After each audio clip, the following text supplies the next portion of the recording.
When I had nothing left in this world, Whitney married me. Everyone said she only did it to spite my brother, but after she died in a car crash, she left everything she owned to me along with a voice recorder. I pressed play and heard her cool, raspy voice. She said, "Tyler, could you maybe like me back just a little?" After all these years, I finally caught a glimpse of what she had hidden beneath that icy surface. A love so deep and overwhelming it shook me.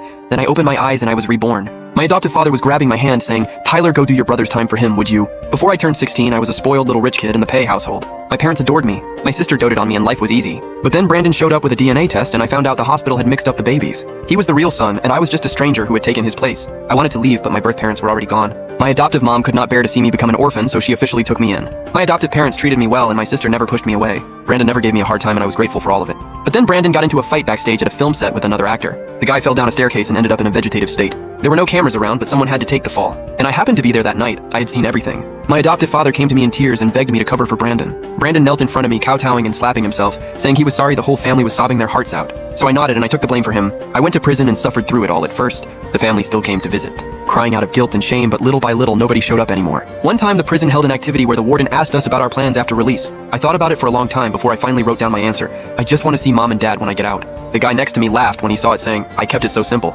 Your parents are definitely going to be there to pick you up. How could you possibly not see them?" I just smiled and did not argue, but when I actually got out, nobody came, only the family assistant drove me to the airport. And then handed me a thick envelope of cash without a single word. But I already understood everything. Mom and dad were done with me. The Pay family had cut me loose. I did not take the money. It was not about pride. I just did not want anything tying me to them. They raised me for over 20 years, and I did 5 years in prison for their son. We were square. I rented a room and wore myself out looking, until I finally landed a job that did not care about my record, but I got fired just 2 weeks in. I pushed hard for an answer, and the manager finally stammered out, "You ticked off the wrong people," and then he had nothing else to say. The wrong people had to be the Pay family. Who else could it be? That day, I walked out onto the street, bag in hand. It was drizzling, and the cold mist drifted on the wind, settling on my face and clothes. When I passed through the town square, the big screen was playing a clip of Brandon. He stood up on the award stage looking sharp and confident, soaking it all in. The camera panned, and I spotted his mother in the